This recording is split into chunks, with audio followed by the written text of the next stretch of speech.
Sir Gujarat के ऊना में हुआ, उसके बारे में आप क्या कहना चाहोगे? आप आज गुजरात मैं आज उनके मिल से आया, उनके परिवार से भी मिल के आया और जानकारी जो रही उस जानकारी से ये पता चलता है कि किसी ने साजिश की ऐसी घटनाओं को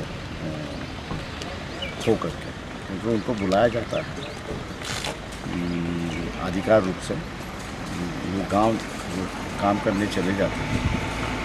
उसके बाद में कुछ लोग जो है वो ऑटो रिक्शा से आते हैं, मोटरसाइकिल से आते हैं, स्कूटर से आते हैं और इनको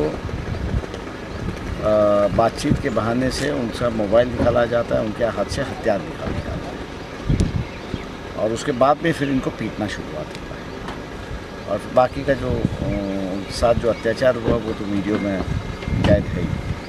तो ये एक साजिश है, ऐसा मैं मानता हूँ। दूसरा भी, मैंने जो डॉक्टर से बात की और जिस तरह से इनको मतलब दो तीन घंटे मारने के बाद भी जो दिखाई देता है, उसमें इनको मेजर जो इंजरीज़ है वो उनके सॉफ्ट टिश्यूज़ को है, उनके मसल्स जो है उसको ज़्यादा इंजरी है। तो ये एक मारने का तरीका होता है जो तरीका किसी एक इंटेलिजेंस एजेंसी के पास होता है।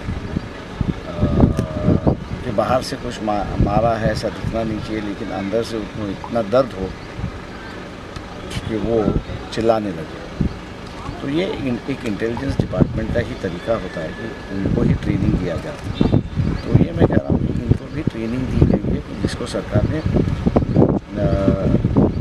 जांच करनी चाहिए और ऐसे ट्रेनिंग कहाँ मिली है, कहाँ गुजरात में दी जा रही है, इसकी भी वो पूरी तरह से जांच करके उन अड्डों को वो बंद कर दें। तो कांग्रेस बीजेपी के द्वारा राजनीति दूसरा जो है यहाँ पर कि ये जो प्राइवेट आर्मीज खड़े किए हैं, ये जो गोरक्षक सोसाइटी है, एक प्राइवेट आर्मी, टेररिस्ट ऑर्गेनाइजेशन, ये सैफरन ब्रिगेड की एक अपनी, RSS की अपनी एक आर्मी करके दिखाई।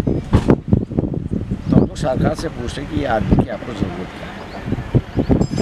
ये पुलिस डिपार्टमेंट है, कानून जो बना है उसको लागू करने के लिए पुलिस डिपार्टमेंट है, तो ये प्राइवेट आर्मी की ज़रूरत है। जहाँ प्राइवेट आर्मी रखी गई है वहाँ मैं मानता हूँ कि वो गैर कानूनी है, इलीगल है और उसको बैन करना चाहिए।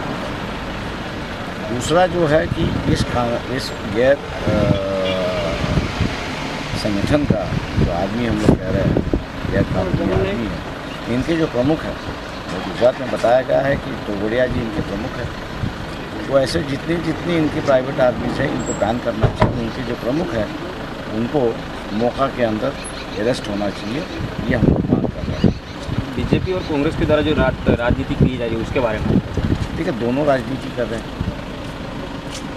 चीफ मिनिस्टर ने कहा कि ये सब आए फ़ोटो सेशन के लिए आए, लेकिन हम चीफ मिनिस्टर से पूछना चाहते हैं कि आप भी वहाँ पर गए, लेकिन आपने जाने के बाद क्या किया?